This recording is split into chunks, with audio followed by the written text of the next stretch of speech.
Welcome back to MKE Gadgets. This is part 2 of a 2-part series on mounting my Wilton vise to my Rhino welding cart. Both of them are pound signs, not sponsored. So in a previous video, I made this adapter plate prototype out of plywood. And getting ready for today's video, I remembered I wanted to check one thing. If I had a piece of material, here I got a piece of plywood, could it go all the way down in front of the table? It doesn't. It hits the plate and the table. So off camera, I made another one. Let's try out that one. So with my second adapter plate mounted here, I can put a piece of material in there, and you can see I have plenty of distance here. That's why I make prototypes. Let's take the vise off and look at the difference. So all I had to do was move the counter bore and the 2 mounting holes forward an inch. Now I'm confident that I got it right. Okay, we'll see. So here we are, Seb, to Bridgeport Mill. I want to machine this face for cleanup. And what cleanup means, this red magic marker line will be removed. It'll be a nice smooth surface. It's also going to include these corner radiuses that match the welding table.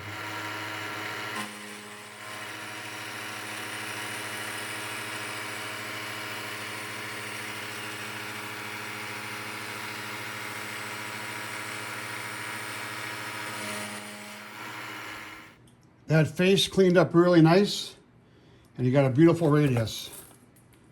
Let's see how that matches up. That's going to match beautiful with the radius on the welding table. Let's measure that. And let me see if I get it in focus. We're about a thou or two big. For what I'm doing, that's close enough. Let me reposition this part and we'll come back and do some more. I have a feeling I'm gonna have to take this plate here out of my vise and do test fits many times. So first I marked the L, left.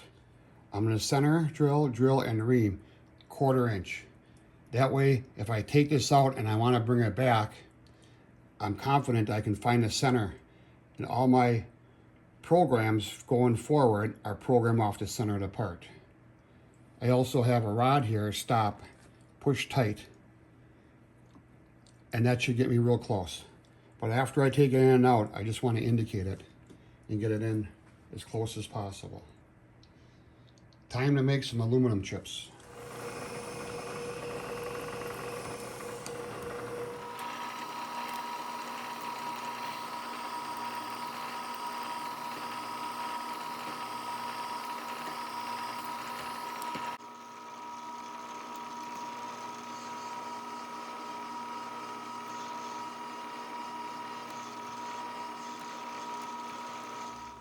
So here's a prototype once again.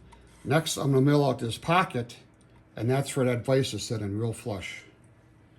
I want to go down 150 thousandths. I'm gonna do it in a couple passes.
Well, with it milled out, 150 thousandths deep, one thing to do, check for fitment.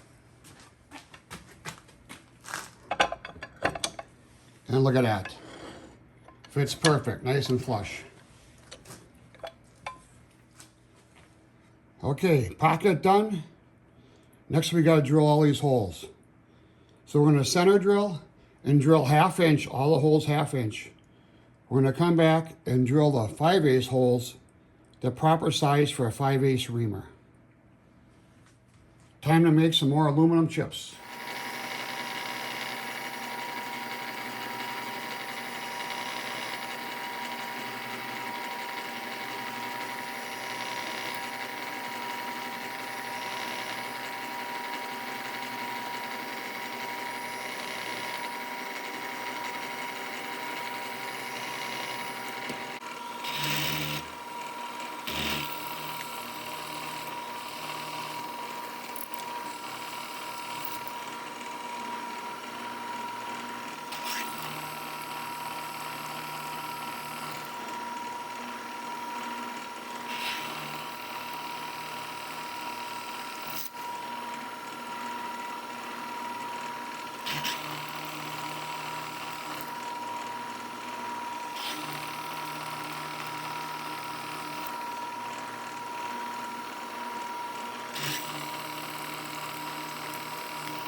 Let's check the ream holes before we go any further. That is a nice fit. Now this material is 1 inch thick, as I stated earlier. So this is my hold down clamp for the welding table. And you put the part in there and you tighten this up, and these ball bearings pinch the clamp, and then the table would be right here where my finger is. Well, because this is 1 inch thick and this is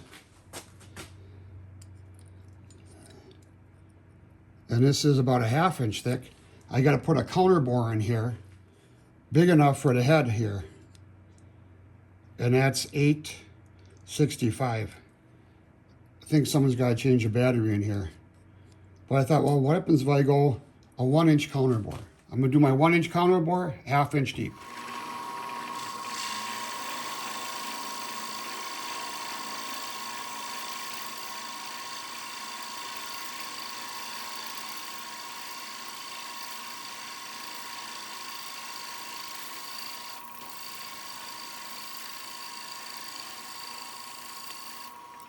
Let's see how it fits. Well, it fits perfect, but I'm not going to be able to tighten that or loosen that. Let's go bigger.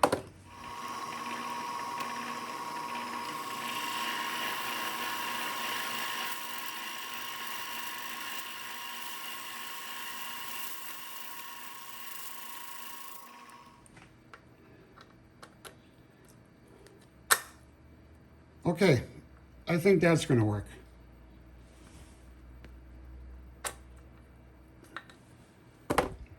Just got to finish the 4 holes.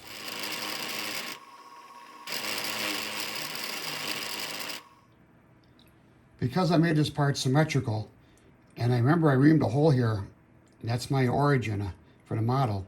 If I flip it like this and countersink the holes for a flathead cap screw without any problems.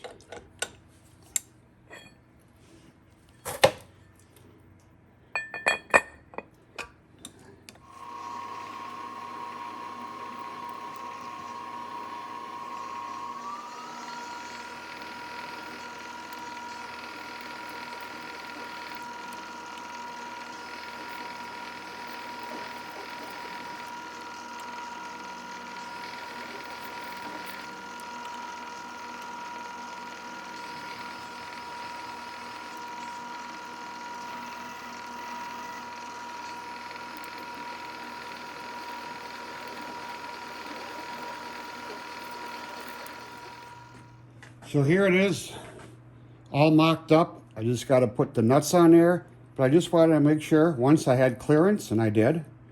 And can I get my fingers in here and tighten these knobs? Yeah, I can. So I got to take it off and kind of clean the surface here. I'm going to try something new. So let's check out that. So from machining, I have a lot of sharp edges or crisp edges, and I want to ease that. I want to make it, you know, so you don't feel it. If you tighten something down and you hit your knuckles on it, you don't get hurt. So I just have a random orbital sander here, and I got 120 grit on there. Now this is my old woodworking one. I don't use it for woodworking anymore. I just use it for metalworking. And you'd be surprised how well this works on breaking edges.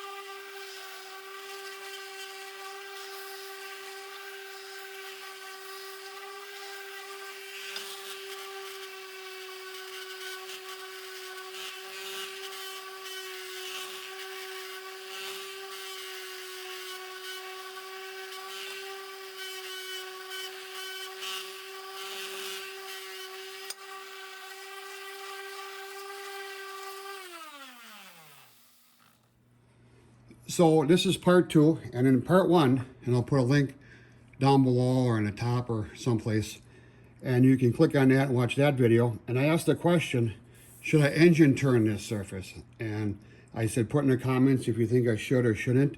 And they were overwhelming, said yes, I should engine turn this. So when I engine turn, I take this brush, 1/4 inch shank, it's a 1 inch diameter, and I put 3 wire ties on there and I pull them as tight as I can. If you don't, when you come down, the bristles will just go like that and it doesn't work. So I just put this in my drill chuck and tighten it down. And I just work from left to right, right to left. And I come down and I just, you know, do it like that. I 1, 2, 3, 1, 2, 3. 1, 2, 3. And you can see it does this really cool swirl pattern. And what that does, it hides a lot of scratches and makes it decorative and more interesting. Kind of reminds me of the 78 Camaro from Smokey and the Bandit. They had the dashboard like that. Or you see it on British sports cars. And it's decorative and looks cool. And, well, you guys requested it.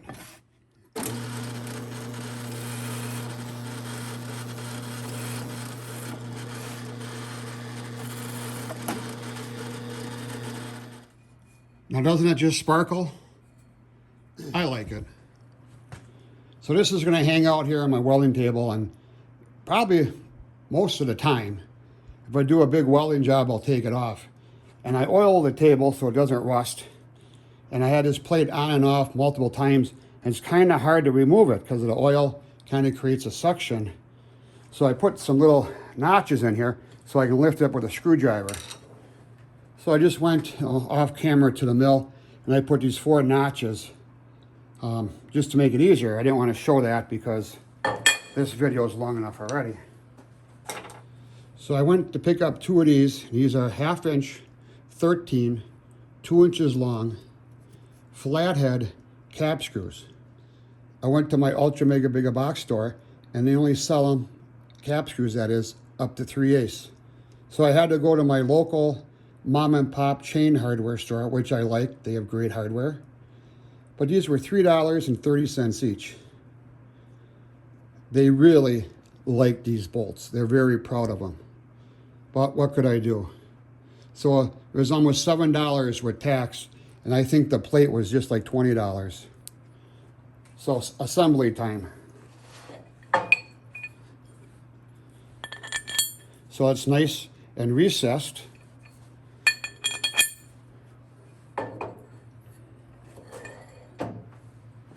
The vise goes right on top. So next I'm using some nuts, and one is nylock and one is not. And I'm just going to see if it loosens up without putting lock washers on.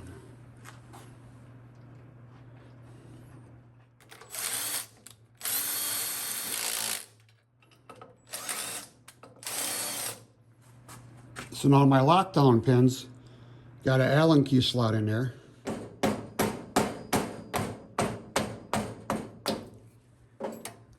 I think this turned out really nice. It looks nice. The aluminum plate here, engine turn, really looks nice. It won't rust.